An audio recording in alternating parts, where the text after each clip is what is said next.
Hey guys, welcome to the channel. My name is Nick. I am a current 4th year neurology resident. Today I wanted to make a video on my reflection on stroke rotation. So last Friday, currently on vacation now, so this is great. Last Friday was my last day of stroke. For those that don't know, I mean, at my institution, and I'm sure at other institutions, when you're in neurology residency, stroke is a big part of your residency. This is a pathology that we're seeing all the time, right? We're running stroke codes. This is the top neurologic emergency that we're seeing all the time. Stroke, we get so much of it that a lot of the residents feel very comfortable dealing with stroke by the end of their residency and choose to go on to stroke fellowships just because they're pretty comfortable and we see so much of it, so they become really good at stroke. Where I train as a PGY2, you're doing multiple blocks of stroke rotation, and that's as like a stroke junior. So they have you as a stroke junior where you have a senior resident that is kind of like teaching you the ropes about stroke, how to run stroke codes, what it means to push TPA, TNK, just understanding vascular neuroanatomy. Then when you're a third year, you start doing senior blocks of stroke. So you start doing senior blocks where you're basically running the team. So you have, usually it's 2 juniors and 1 senior, and you're responding to all the stroke codes at a certain time. You're managing all the patients that were admitted after either a mechanical thrombectomy or they got TNK. And it can be a lot. The thing about stroke is a lot of the patients are very sick. Unlike general neurology, many of these patients end up being on your service because their primary purpose or why they're there is stroke. Whereas on general neurology, you may be the consulting team. But on stroke, they're under your service, so you're in charge of a lot of things. So just sitting back and like thinking about this, going from remembering as like, even when I was a sub-I, I actually did a sub-I at the institution that I'm a resident at now, just to think about when I was a sub-I watching these stroke codes and like seeing how the junior and senior residents would respond and how like swift they were to give the right treatment, find the diagnosis, localize. It's crazy to me because when I first saw this, I thought they were like superheroes. I thought, wow, how am I ever going to be able to do this? And now to think about it and like sit here after having finished my last stroke rotation is just wild to me. So I wanted to talk about some things that I learned, some main points that I learned while rotating on stroke throughout my career.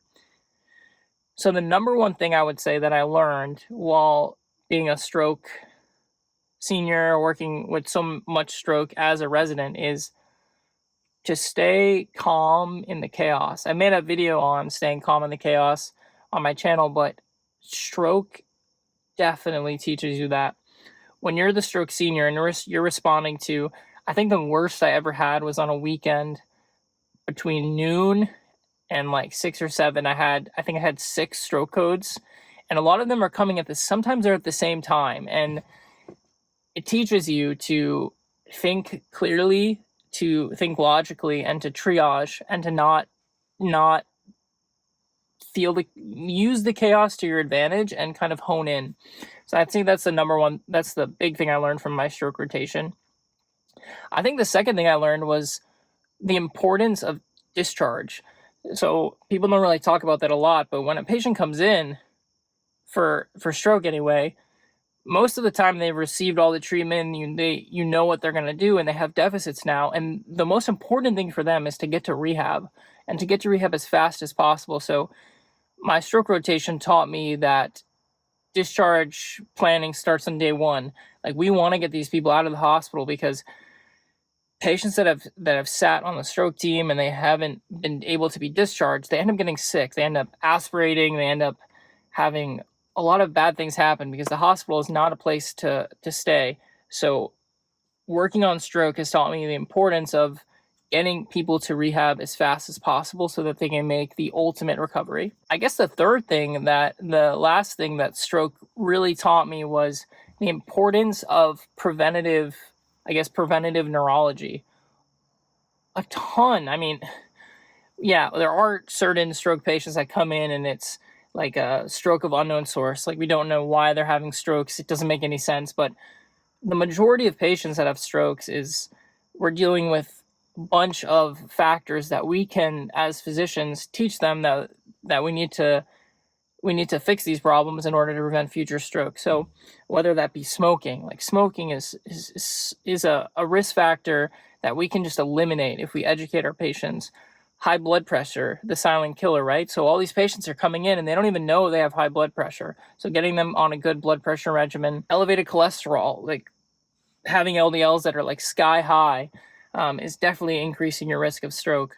And then there's other subtle things, right? So like obstructive sleep apnea increases your risk. Having AFib, I mean, after working on a stroke team for a while, AFib scares me so much. So, and I guess last but definitely not least, it would be diabetes. So teaching patients about the importance of controlling their blood sugar and how diabetes is a huge risk factor for stroke. Those are some reflections. So I'm not going into stroke, but I just want to say that for any neurology resident out there, it's important that we learn our stroke neurology because it's a huge aspect of our field. It's the biggest emergency that we're going to face. And I think that by using our rotation and like learning a lot, we can educate our patients and prevent future strokes in patients and the population that we work with. So to all those going into stroke fellowship, I really want to give you a round of applause because that's awesome. And we need great vascular neurologists out there.